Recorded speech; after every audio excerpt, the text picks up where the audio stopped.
The Secret Tower. I have no stomach to narrate the monotonous events of the tedious days that Woola and I spent ferreting our way across the labyrinth of glass, through the dark and devious ways beyond that led beneath the valley door and golden cliffs, to emerge at last upon the flank of the Oats Mountains, just above the Valley of Lost Souls, that pitiful purgatory, peopled by the poor unfortunates who dare not continue their abandoned pilgrimage to Dor, or return to the various lands of the outer world from whence they came. Here the trail of Dejathoris' abductors led along the mountain's base, across steep and rugged ravines, by the side of appalling precipices, and sometimes out into the valley, where we found fighting aplenty with the members of the various tribes that make up the population of this vale of hopelessness. But through it all, we came at last to where the way led up a narrow gorge that grew steeper and more impracticable at every step, until before us loomed a mighty fortress, buried beneath the side of an overhanging cliff. Here was the secret hiding place of Matai Shang, father of Therns. Here, surrounded by a handful of the faithful, the Hecador of the ancient faith, who had once been served by millions of vassals and dependents, dispensed the spiritual words among the half-dozen nations of Barsoom that still clung tenaciously to their false and discredited religion. Darkness was just falling as we came in sight of the seemingly impregnable walls of this mountain stronghold, and, lest we be seen, I drew back with Woola behind a jutting granite promontory into a clump of the hardy purple scrub that thrives upon the barren sides of Oats. Here we lay until the quick transition from daylight to darkness had passed. Then I crept out to approach the fortress walls in search of a way within. Either through carelessness or overconfidence in the supposed inaccessibility of their hiding place, the triple-barred gate stood ajar. Beyond were a handful of guards laughing and talking over one of their incomprehensible Barsoomian games. I saw that none of the guardsmen had been of the party that accompanied Thurid and Matai Shang, and so, relying entirely upon my disguise, I walked boldly through the gateway and up to the Thurn guard. The men stopped their game and looked up at me, but there was no sign of suspicion. Similarly, they looked at Woola, growling at my heel. "Kaor," I said in true Martian greeting, and the warriors arose and saluted me. "I have but just found my way hither from the Golden Cliffs," I continued, "and seek audience with the Hecador Matai Shang, father of Therns. Where may he be found?" "Follow me," said one of the guard, and, turning, led me across the outer courtyard toward a second buttressed wall. Why the apparent ease with which I seemingly deceived them did not rouse my suspicions, I know not, unless it was that my mind was still so full of that fleeting glimpse of my beloved princess that there was room in it for naught else. Be that as it may, the fact is that I marched buoyantly behind my guide straight into the jaws of death. Afterward I learned that Thurn's spies had been aware of my coming for hours before I reached the hidden fortress. The gate had been purposely left ajar to tempt me on. The guards had been schooled well in their part of the conspiracy, and I, more like a schoolboy than a seasoned warrior, ran headlong into the trap. At the far side of the outer court, a narrow door led into the angle made by one of the buttresses with the wall. Here my guide produced a key and opened the way within. Then, stepping back, he motioned me to enter. "Matai Shang is in the temple court beyond," he said, and as Woola and I passed through, the fellow closed the door quickly upon us. The nasty laugh that came to my ears through the heavy planking of the door, after the lock clicked, was my first intimation that all was not as it should be. I found myself in a small circular chamber within the buttress. Before me a door opened, presumably upon the inner court beyond. For a moment I hesitated, all my suspicions now suddenly, though tardily, aroused. Then, with a shrug of my shoulders, I opened the door and stepped out into the glare of torches that lighted the inner court. Directly opposite me, a massive tower rose to a height of 300 feet. It was of the strangely beautiful modern Burroughsian style of architecture, its entire surface hand-carved in bold relief with intricate and fanciful designs. 30 feet above the courtyard and overlooking it was a broad balcony, and there indeed was Matashang, and with him were Thurid and Fedor, Thuvia, and Dejathoras, the last two heavily ironed. A handful of Thurn warriors stood just behind the little party. As I entered the enclosure, the eyes of those in the balcony were full upon me. An ugly smile distorted the cruel lips of Matashang. Thurid hurled a taunt at me and placed a familiar hand upon the shoulder of my princess. Like a tigress, she turned upon him, striking the beast a heavy blow with the manacles upon her wrist. He would have struck back had not Matashang interfered, and then I saw that the two men were not over friendly, for the manner of the Thurn was arrogant and domineering, as he made it plain to the firstborn that the Princess of Helium was the personal property of the father of Thurns, and Thurid's bearing toward the ancient Hecador savored not at all of liking or respect. When the altercation in the balcony had subsided, Matashang turned again to me. "You have earned a more ignoble death than now lies within our weakened power to inflict upon you. But that the death you die tonight may be doubly bitter, know you that when you have passed, your widow becomes the wife of Matashang, Hecador of the Holy Thurns, for a Martian year. At the end of that time, as you know, she shall be discarded, as is the law among us, but not, as is usual, to lead a quiet and honored life as high priestess of some hallowed shrine. Instead, Dejathoras, Princess of Helium, shall become the plaything of my lieutenants, perhaps of thy most hated enemy Thurid, the Black Dator." As he ceased speaking, he awaited in silence, evidently for some outbreak of rage upon my part, something that would have added to the spice of his revenge, but I did not give him the satisfaction that he craved. Instead, I did the one thing of all others that might rouse his anger and increase his hatred of me, for I knew that if I died, Dejathoras too would find a way to die before they could heap further tortures or indignities upon her. Of all the holy of holies which the Thurn venerates and worships, none is more revered than the yellow wig which covers his bald pate, and next thereto comes the circlet of gold and the great diadem, whose scintillant rays mark the attainment of the 10th cycle. And, knowing this, I removed the wig and circlet from my head, tossing them carelessly upon the flagging of the court. Then I wiped my feet upon the yellow tresses, and, as a groan of rage arose from the balcony, I spat full upon the holy diadem. Matashang went livid with anger, but upon the lips of Thurid I could see a grim smile of amusement, for to him these things were not holy.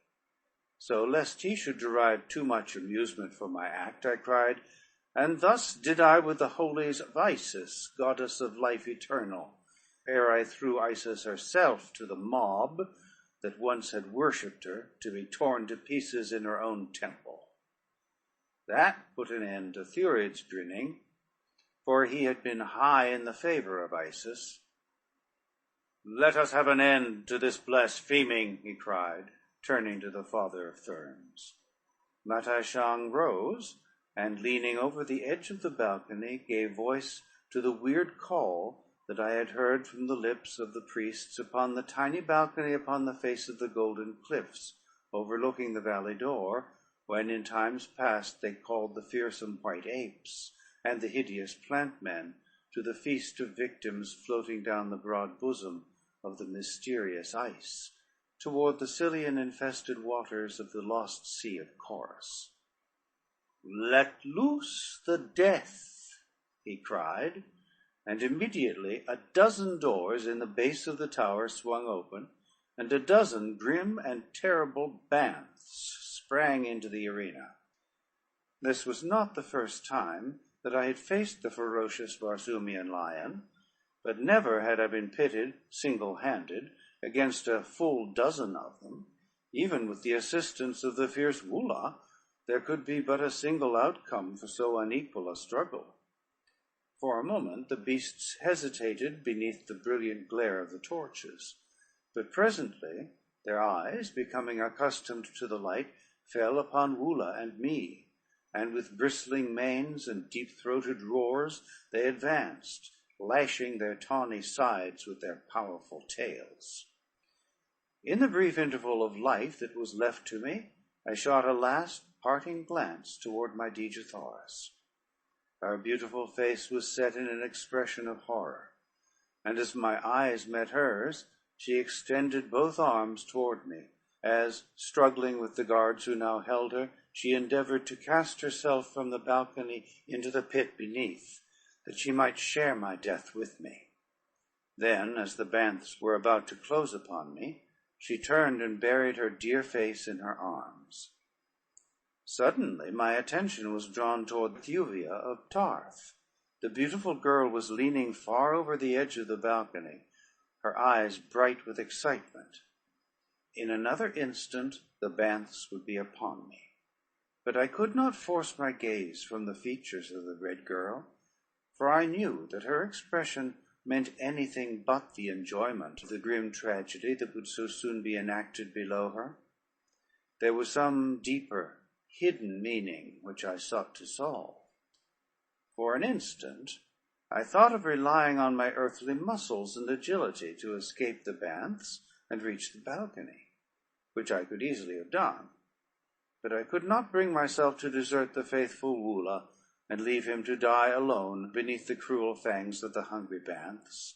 That is not the way upon Barsoom, nor was it ever the way of John Carter. Then the secret of Thuvia's excitement became apparent, as from her lips there issued the purring sound I had heard once before. That time, that within the golden cliffs she called the fierce banths about her, and led them as a shepherdess might lead her flock of meek and harmless sheep. At the first note of that soothing sound, the banths halted in their tracks, and every fierce head went high as the beasts sought the origin of the familiar call. Presently they discovered the red girl in the balcony above them, and, turning, roared out their recognition and their greeting. Guards sprang to drag Thuvia away, but ere they had succeeded, she had hurled a volley of commands at the listening brutes, and as one they turned and marched back into their dens. "You need not fear them now, John Carter," cried Thuvia, before they could silence her. "Those banths will never harm you now, nor Woola either." It was all I cared to know. There was naught to keep me from that balcony now, and with a long running leap I sprang far aloft until my hands grasped its lowest sill. In an instant all was wild confusion. Matashang shrank back. Thurid sprang forward with drawn sword to cut me down. Again Dejathoris wielded her heavy irons and fought him back. Then Matashang grasped her about the waist and dragged her away through a door leading within the tower. For an instant Thurid hesitated, and then, as though fearing that the father of Therns would escape him with the Princess of Helium, he too dashed from the balcony in their wake.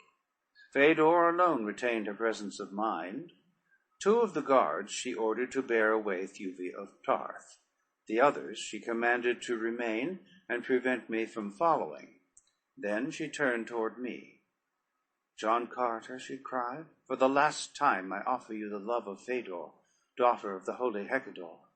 Accept, and your princess shall be returned to the court of her grandfather, and you shall live in peace and happiness. Refuse, and the fate that my father has threatened shall fall upon Dejathoras. You cannot save her now, for by this time they have reached a place where even you may not follow. Refuse, and naught can save you. For though the way to the last stronghold of the holy Therns was made easy for you, the way hence hath been made impossible. What say you? You knew my answer, Fëdor, I replied, before ever you spoke. Make way, I cried to the guards, for John Carter, Prince of Helium, would pass. With that, I leaped over the low baluster that surrounded the balcony, and with drawn longsword faced my enemies. There were 3 of them, but Fëdor must have guessed what the outcome of the battle would be, for she turned and fled from the balcony the moment she saw that I would have none of her proposition. The 3 guardsmen did not wait for my attack. Instead, they rushed me, the 3 of them simultaneously. And it was that which gave me an advantage, for they fouled one another in the narrow precincts of the balcony, so that the foremost of them stumbled full upon my blade at the first onslaught. The red stain upon my point roused to its full the old bloodlust of the fighting man that has ever been so strong within my breast, so that my blade flew through the air with a swiftness and deadly accuracy that threw the 2 remaining Therns into wild despair. When at last the sharp steel found the heart of one of them, the other turned to flee, and, guessing that his steps would lead him along the way taken by those I sought, I let him keep ever far enough ahead to think that he was safely escaping my sword. Through several inner chambers he raced until he came to a spiral runway. Up this he dashed, I in close pursuit. At the upper end we came out into a small chamber, the walls of which were blank, except for a single window overlooking the slopes of Oats and the valley of lost souls beyond. Here the fellow tore frantically at what appeared to be but a piece of the blank wall opposite the single window. In an instant I guessed that it was a secret exit from the room, and so I paused that he might have an opportunity to negotiate it, for I cared nothing to take the life of this poor servitor. All I craved was a clear road in pursuit of Dejathoras, my long-lost princess. But try as he would, the panel would yield neither to cunning nor force, so that eventually he gave it up and turned to face me. Go thy way, Thern, I said to him, pointing toward the entrance to the runway, up which we had but just come. I have no quarrel with you, nor do I crave your life. Go. For answer he sprang upon me with his sword, and so suddenly at that I was like to have gone down before his first rush. So there was nothing for it but to give him what he sought, and that as quickly as might be, that I might not be delayed too long in this chamber, while Matai Shong and Thurid made way with Dejathoras and Thubia of Tarth. The fellow was a clever swordsman, resourceful and extremely tricky. In fact, he seemed never to have heard that there existed such a thing as a code of honor, for he repeatedly outraged a dozen Barsoomian fighting customs that an honorable man would rather die than ignore. He even went so far as to snatch his holy wig from his head and throw it in my face, so as to blind me for a moment while he thrust at my unprotected breast. When he thrust, however, I was not there, for I had fought with Therns before, and while none had ever resorted to precisely that same expedient, I knew them to be the least honorable and most treacherous fighters upon Mars, and so was ever on the alert for some new and devilish subterfuge when I was engaged with one of their race. But at length he overdid the thing, for drawing his short sword, he hurled it, javelin-wise, at my body, at the same instant rushing upon me with his long sword. A single sweeping circle of my own blade caught the flying weapon and hurled it clattering against the far wall. And then, as I sidestepped my antagonist's impetuous rush, I let him have my point full in the stomach as he hurtled by. Clear to the hilt my weapon passed through his body, and with a frightful shriek he sank to the floor, dead. Halting only for the brief instant that was required to wrench my sword from the carcass of my late antagonist, I sprang across the chamber to the blank wall beyond, through which the Thurn had attempted to pass. Here I sought for the secret of its lock, but all to no avail. In despair I tried to force the thing, but the cold, unyielding stone might well have laughed at my futile, puny endeavors. In fact, I could have sworn that I caught the faint suggestion of taunting laughter from beyond the baffling panel. In disgust, I desisted from my useless efforts and stepped to the chamber's single window.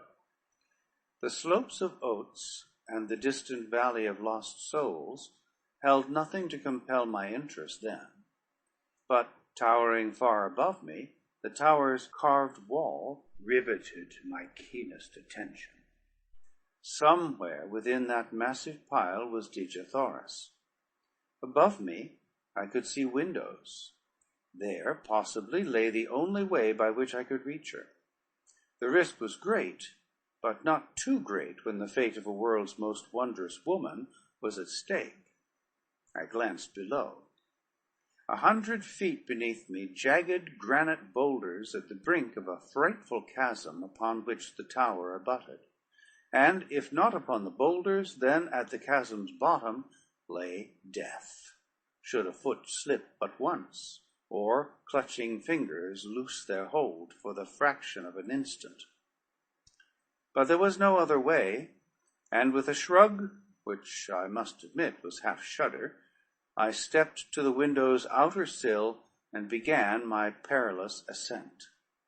To my dismay, I found that, unlike the ornamentation upon most heliometric structures, the edges of the carvings were quite generally rounded, so that at best my every hold was most precarious.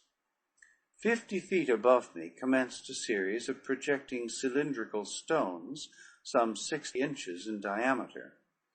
These apparently circled the tower at 6-foot intervals in bands 6 feet apart, and as each stone cylinder protruded some 4 or 5 inches beyond the surface of the other ornamentation, they presented a comparatively easy mode of ascent, could I but reach them.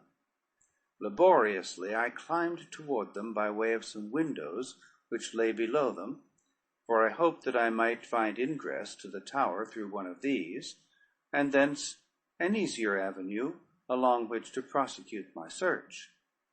At times, so slight was my hold upon the rounded surfaces of the carving's edges, that a sneeze, a cough, or even a slight gust of wind would have dislodged me and sent me hurtling to the depths below.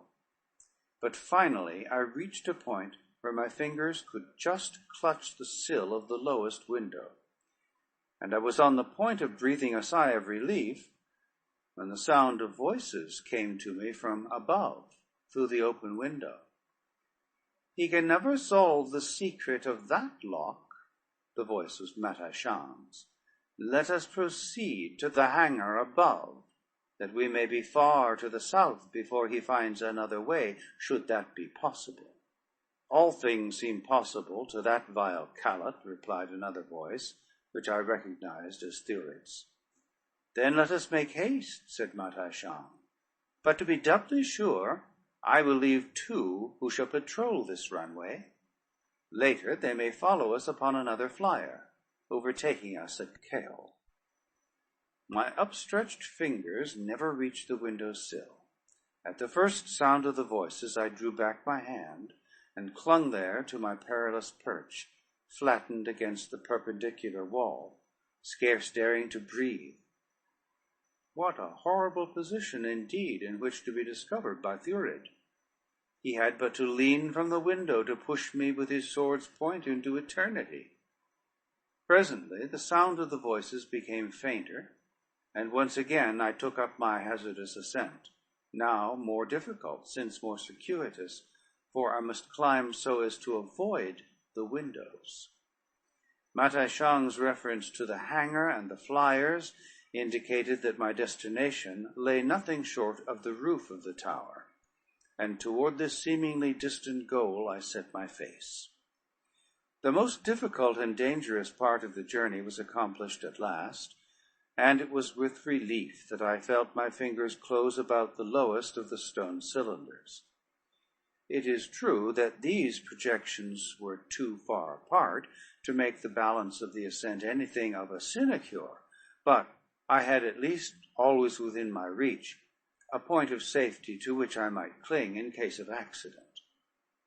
Some 10 feet below the roof, the wall inclined slightly inward, possibly a foot in the last 10 feet, and here the climbing was indeed immeasurably easier, so that my fingers soon clutched the eaves. As I drew my eyes above the level of the tower's top, I saw a flyer all but ready to rise.